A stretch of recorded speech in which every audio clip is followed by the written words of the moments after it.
They say motherhood is a journey, but let's be honest, sometimes it feels more like a roller coaster with no seatbelt. I bet you're like me, wondering why babies, or teens in my case, don't come with instruction manuals. Welcome to This Incredible Mom Life, the podcast that celebrates the beautiful chaos, quiet wins, messy moments, and everyday miracles of being a mom. I'm your host, Dummy, wellness coach, mom of 3 boys, and a passionate believer that you don't have to live at the mercy of PMS, burnout, or exhaustion. Join me every week as we hear the craziest and most unbelievable mom stories. I'll be sharing the huge accomplishments and triumphs of both our moms and their kids. We'll giggle, cheer on the kids, and discuss obstacles and lessons learned along the way. If you are struggling to be the best mom you can be, how open-minded are you to booking a free call with me? You don't have to live at the mercy of your cycle, and you definitely don't have to do it alone. Give yourself permission to let me be part of your support system. I believe that you weren't meant to just survive motherhood. You were meant to thrive in it. It's another day for This Incredible Mom Life. Let's meet today's supermom. Maria Santee is a PA, a functional fertility practitioner, and founder of Vital Fertility, where she helps women uncover what's truly blocking conception, especially in cases of unexplained infertility and secondary infertility. She specializes in advanced lab interpretation, hormone and metabolic optimization, and nervous system informed fertility care. Through her proprietary framework, The Biological Advantage, Maria teaches women how to turn their biology into a strategic asset instead of guessing or being told everything looks normal. She believes fertility is not random, it's responsive, and sees it as a 6th vital sign reflecting the overall state of a woman's health, whether or not she's actively trying to conceive. Thank you, Maria, for taking time out of your day to be here with me. Oh, thank you so much. I'm so excited to share with your audience today. Yeah, and having gone through infertility treatments myself, this information is very dear to my heart. But before we talk about that, share with us who you are a mom to. I'm a mom to 2 girls that I had through IVF, Liliana, who's 8 now, and Savannah, who's 5. Yeah, I love being their mom. It is definitely the hardest job I've ever had, is being their mom. Yes. I always say that when I was a stay-at-home mom, that was harder than any PA job I've ever held. So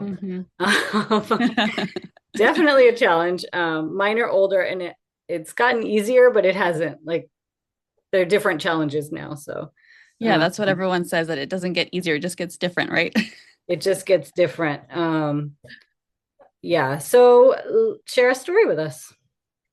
Sure. And I think most people can relate to this story if you've had a toddler in your life. One that really stands out is um, when I think Liliana must have been like 3.5 and Savannah was barely 1. There was a point where they were both crying. Savannah was crying because her sock was the wrong sock or it felt wrong. And Liliana was crying because the sandwiches that I had just made her weren't like in squares, they were in triangles or something. I can't really remember the details.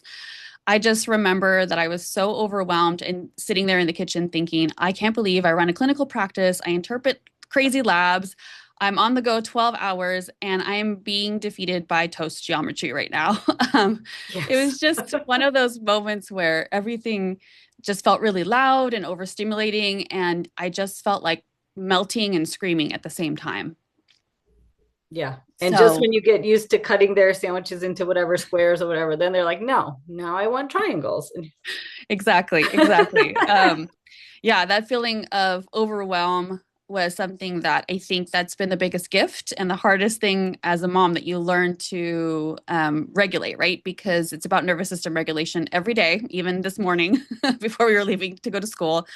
And they're always a powerful reminder how our biology is always going to win, right? So when we're dysregulated, they get dysregulated. So that is something that I work towards on the daily, to really just regulate that nervous system, and so that we can respond not about the triangle or the square toast, but really about a need that's not being met for them, right? Yeah. I always say that the happy mom has the happy kids. Right. And the stressed out, cranky, irritable mom has the stressed out, cranky, irritable kid. So it all Yeah. comes full They circle. they pick up on that all the time. Oh, They yeah.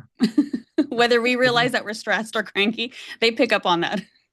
Yeah. Even, I mean, you can try to hide it. Like I used to, put on this facade, everything's normal, everything's good. But inside I was like dying. Yeah.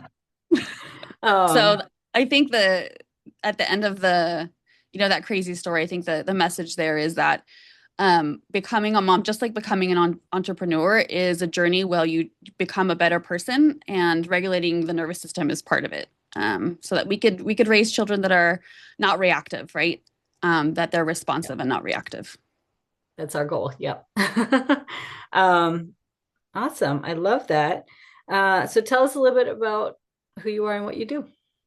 Yeah, so my name is Maria. I live in Santa Cruz, California, and I am a functional practitioner. So I did family practice for 10 years, and then COVID hit, and I had my youngest 6 weeks after the lockdown. I'd always been interested in integrative medicine. I'd worked with integrative doctors before.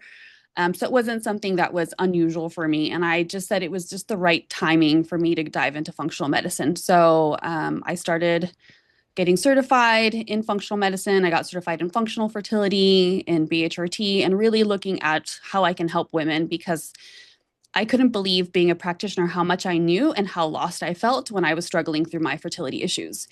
And if I was struggling, I knew there'd be a lot more women kind of in the, in the thick of it, not really understanding and kind of just trying all different things and not knowing what to do that would be the best for them. Yep. And in my experience, when I had my infertility, I was getting worked up and this and that, everyone was like, your blood work is normal. Your ultrasounds are normal. Like, you're fine. Everything is fine. And I didn't know at that time when I was trying to conceive that I was not fine and there were things I could do about it. Um, but that's what you're going to talk about today. So tell us, there's a lot of people struggling to have kids right now in this day and age. And why is that? What's going on? Yeah, I think of fertility as like an iceberg, right? So at the tip, we always think that it's age or hormones, but if we really dive deep below the water, we can see that the iceberg is really deep and then really wide. So there's a lot of things that affect fertility. Things like blood sugar regulation, thyroid dysfunction, nutrient deficiencies, chronic inflammation, gut health, stress, nervous system, environmental toxins, and then your mitochondrial resilience, as well as oxidative stress. And then, of course, genetics, right? So there's just so many factors, and those are just a few that can affect fertility, because this is just one person I'm talking about. There's also the sperm, right? 50% of infertility can be coming from the sperm. And a lot of times males aren't even checked 2 to 3 years into fertility care. And sometimes it's about optimizing both, and it's not just one or the other, right? It takes two to tango when it comes to fertility. So it is very Yes. important to check the male aspect as well as the female aspect of their wellness and their health and their biomarkers. Yep. And I had all of the issues that you mentioned. I had the blood sugar issues, gut issues, environmental issues that I wasn't even aware of, stress, lack of sleep, all of these things were playing a role. And I wish I had known all of this stuff earlier. Uh, but that's the story these days. A lot of people have that issue. Um, so what tips do you have for a couple who's trying to get pregnant and they're just not having success? Yeah, there's a lot that someone can do. I'll talk a little bit about secondary infertility, because if there's a mom listening to this podcast, she's That was probably my already a next mom, question. So go for it. because those tips can kind of help for both, right? Um, so for secondary infertility, right, it's not, we don't really talk about it. It's not something that's really mentioned. And I think part of it is that there's a little bit of guilt around it. Some moms might feel like, oh, I've already been able to conceive, like I should be able to conceive, or why can't my body do this again? And it can be kind of painful, when you're going through that. About 11 to 14% of couples in the United States struggle with secondary infertility. That's about 3 million couples. But biologically speaking, a lot shifts after your first pregnancy or second pregnancy. Every time you become pregnant, nutrient stores become depleted, thyroid function can go a little haywire, stress levels definitely increase. We know that sleep decreases and inflammation can rise. And so if these things aren't addressed, trying for a baby the second time around can be a lot harder, or third time around.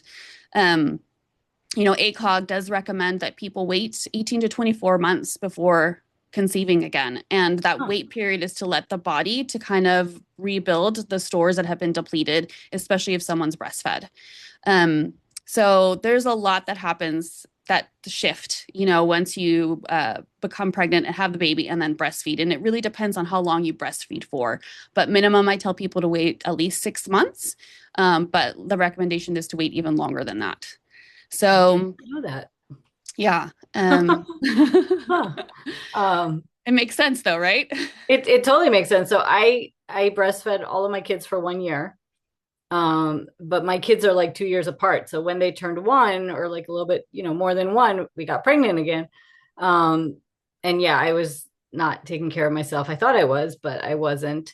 And the funny part is, so we had, one with IVF, one was a frozen embryo, and I had my 2 kids. I thought I was good. Everything was fine. I never took birth control because I was on such high doses of fertility medications to get pregnant that I was like, I don't need to go on birth control. What is that? And the stress of having kids was gone, and I got pregnant naturally with my 3rd. And it was just like, surprise. Yeah. So I do tell him that we had like a buy 2 get 1 free kind of a deal here. Yeah. What a little miracle. I love that. Yeah. So let's dive more into the issues, the infertility issues, both primary and secondary, and what are some of the things that moms can do? Yeah. So that's kind of my role, right? I help women understand why the body really isn't conceiving. And the way that I help is I run advanced blood serum markers to start off with. And what does that mean? And you kind of touched on that. You got told that everything looked normal, right? But what I'm looking for are patterns of imbalance, right? With things like insulin and glucose, not just a hemoglobin A1C. When I run a thyroid panel, it's a full thyroid panel, not a TSH, because we can get so much information from all the other markers. I run inflammation markers, iron status. That's a biggie that no one really addresses. Your iron stores get depleted with pregnancy and breastfeeding. And if you don't have enough iron, implantation is not going to work. And if you've got gut issues, then your iron stores are going to be low. So it's almost like a double whammy there with your iron. Like it really opens the door to dive in to help the person understand what's going on with their biology there. Vitamin D and egg quality markers. Those are the other 2 that are really important for me to examine and to kind of really establish those patterns of imbalance so that we can get the roadmap compiled for the couple. Nice. And then you said the male workup is separate, right? So they get their own, I know they have analysis and they do blood work and things also. So nice. Okay. So what are some of the ways that women can boost their fertility? Yeah. So some of the ways are almost so simple that they're hard, right? So the number one thing that is really hard, I think, for all of us is sleep. Sleep. And it's not even so much the amount of hours. We know that it's, 7, 8, 9, 10 hours is ideal, but it's really about when you go to sleep. So it's not so much the quality, it's more the quality versus the quantity. So if you go to bed at 12 versus 9:30, even though you're getting the 8 to 10 hours, it makes a huge difference in your hormone production. So I always encourage people, even more so in the winter than in the summer, to go to sleep as early as seems impossible, like 9, 9:30, 10. And it's easier and better for your biology for you to wake up early, like wake up 4:35 versus go to bed at 12 and then wake up at like 7 or 8. And so sleep is paramount and foundational for that. And that's something that's free. And it's just a matter about being disciplined. And I mean, I struggle with this on a daily, but I notice a huge shift when I go to bed at 10:30 versus 11:30, 12 o'clock. So number one, sleep. Hydration, that's another one that is key. And you think, oh, okay, drink water. Why do I need to stay hydrated? Well, your nutrients are in your blood, right? And your nutrients can't get to where they need to go unless you're hydrated. So make sure that hydration is on board, right? So these are like simple, free things that women can do to make sure that you are boosting your fertility as much as possible.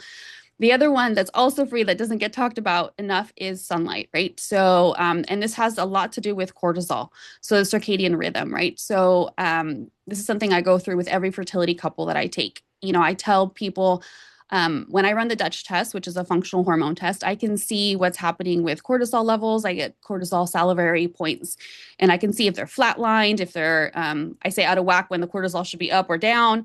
And this happens a lot because of just the day and age that we live, right? We are, we have electricity, so it's daylight even at night. And so what happens is that cortisol and melatonin live on this little seesaw, right? So cortisol is on one end and melatonin's on the other end. And so when your cortisol is up, your melatonin's going to be low. And that's kind of how we function during the day. We need cortisol. Cortisol is not a bad thing. It's a great stress response. And that's how we are alive. Without cortisol, we pretty much die. So we need the cortisol. But what should biologically happen at night is that the cortisol should go down and your melatonin should go up.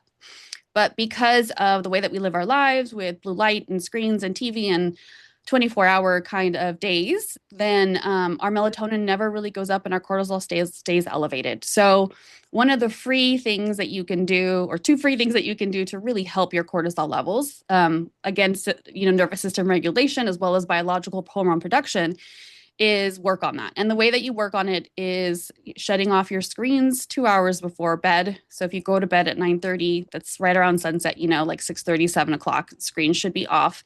And then the other thing is waking up and going outside in the morning. First light, sunrise, sunset. So the different colors that we see with the sunrise and those beautiful oranges and pinks with the sunset, those are literal keys to our brain signals to start hormone production, right? Without that, our body knows that it needs to start doing something, but we're not optimizing the hormone production. So going outside and letting the sunrise hit our retina so that it can then talk to the brain, and then we can start producing our vitamin D and all the hormones, the estrogen and all the things, is super important and very free and easy to do as well. So these are a couple of things that people can just kind of do without having to, it's more of a habit and routine change versus having to purchase anything, you know what I mean? And being dedicated to it and understanding that behind these little changes and routines is a huge subtle impact, because all these subtle impacts make for a bigger impact with fertility.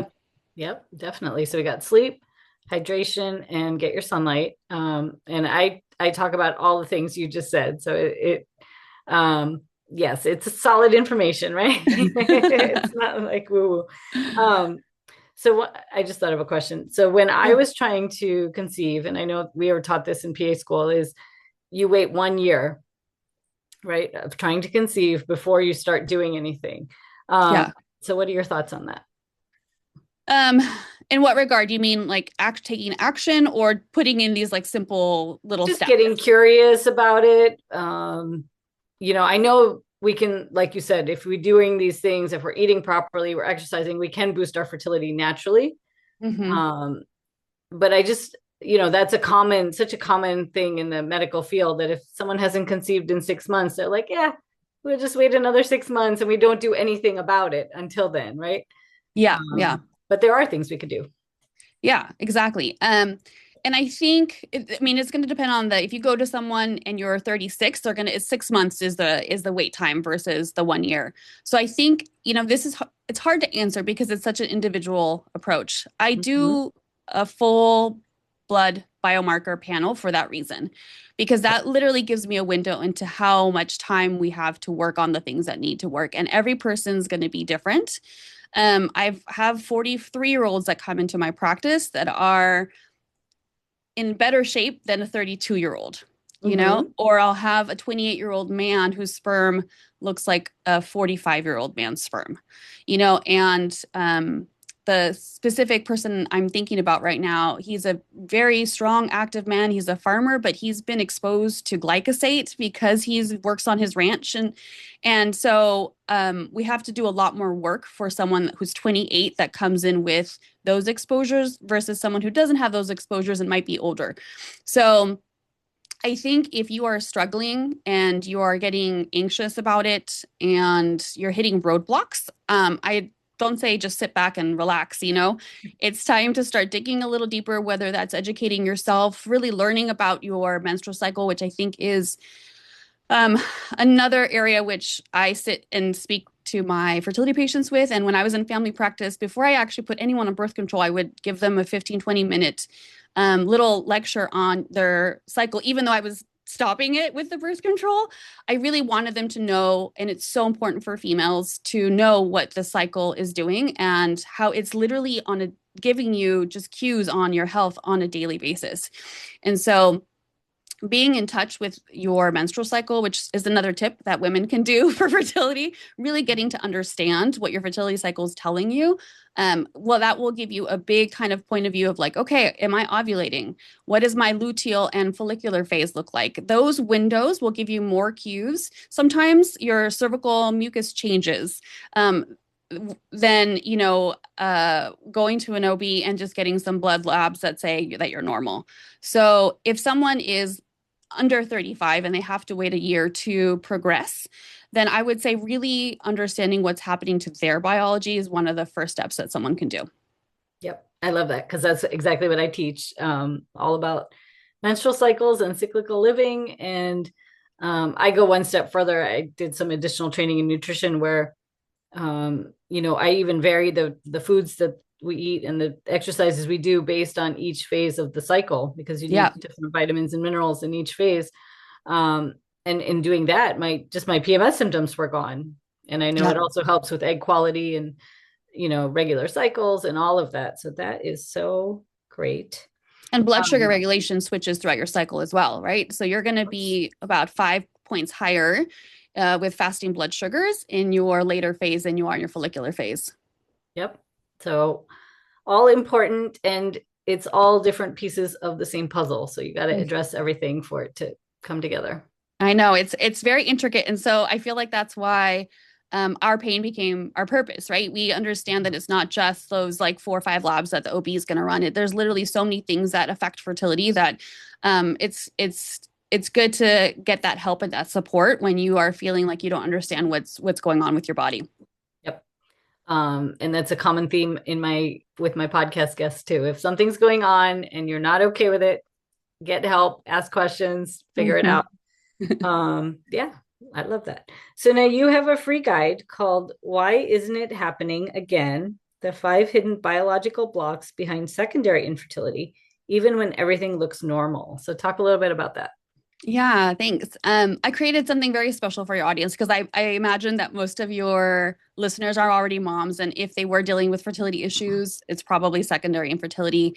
And not, like I said, most people don't talk about it. And that experience is way different than the first time around when you're not trying to get pregnant, because it comes with the confusion, the grief, the guilt, and sometimes a lot of silence, because it's not like people are walking around saying like, hey, I can't get pregnant again, right?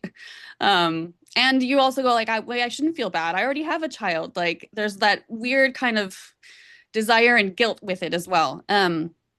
So inside the guide, I walk through why fertility can change after the first child, which we touched on a little bit today, the most common biological patterns I've seen in secondary infertility, the labs that most doctors don't automatically run, systems that often get depleted after pregnancy, birth, and breastfeeding. And the fertility readiness actually means the second time around, right? Because it's going to look different the second time, third time versus the first time. So I'm really trying to help women to understand that fertility isn't random or a personal failure, that there's a lot of physiological processes happening. It's literally a miracle when people get pregnant.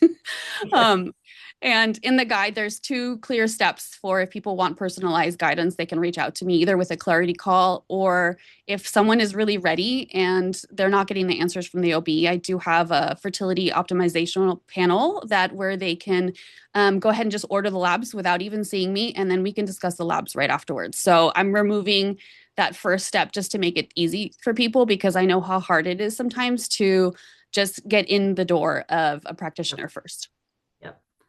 I love that. So I will, oh, excuse me. I will make sure to put that link in the show notes. Where can people connect with you? Yeah, you can find me on my website, which is vital-fertility.com. You can email me at maria@vital-fertility.com, or I'm on Instagram at vital_fertility. Nice. And again, I will put all of those links down below. And, this is such an important conversation because it's so common, and it's much more common today than I think it was even 20, 30 years ago. Right? So many people I know have unexplained infertility, right? The official diagnosis of it. And I wish I had known this in my 20s and my 30s, because I probably would not have struggled as much as I did. I learned about all this cycle syncing and menstrual health and stuff in my 40s. So I kind of missed out, but I'm hoping I can teach other women to, catch it early. Yeah, no, it's good to be able to pass on the knowledge of our journeys, right? And you are 100% correct. When I started my fertility journey, 1 in 8 couples was struggling with fertility. Then about 5 years ago, it was 1 in 6. Now we're getting closer, depending, 1 to 4, 1 out of 5. And so literally in the time that I've had my babies and started my practice, it's shifted. And I do believe in the next, I'm worried for our children's generation. Yep. I do feel like it's going to be harder for them to find partners where there's not going to be a fertility struggle. Yeah. So that's why this is such an important conversation. And I really want to thank you again for joining us today. Thank you so much. And thank you for letting me share all about fertility and secondary infertility with you today. Yep. And in closing, if something in today's episode felt like a mirror, don't ignore it. Your body, your mind, your heart, they're always communicating, and you deserve support. So reach out to either one of us, and thank you for being here. You will hear me in next week's episode. Are you struggling to be the best mom you can be? Are you fatigued, overwhelmed, and stressed out? Are you losing precious time with your family because of PMS? If so, sign up for my free gift on how to start living in tune with your monthly cycle. The link to get it is in the show notes below. Use this guide to help you start to eliminate your symptoms of PMS, increase your energy, reduce stress, and fully enjoy this incredible mom life. The way I see it, you have 3 choices. You can try to figure it all out on your own. You can do nothing and stay where you are, or you can get the customized guidance you need to thrive as a mom. The choice is yours. Thanks for listening to today's episode. I hope you learned something from these stories. If you enjoyed this show, please make sure to subscribe, rate, review, and share this podcast. It really helps this show grow. If you have a mom story you would like to share, click on the link in the description below on becoming a podcast guest. Remember, the content on this podcast is for general information only. It does not replace any medical advice given by your healthcare providers. Please check with your doctor if you have any questions about your specific condition and before starting any new diet or exercise regimen. Thank you, and you will hear from me soon.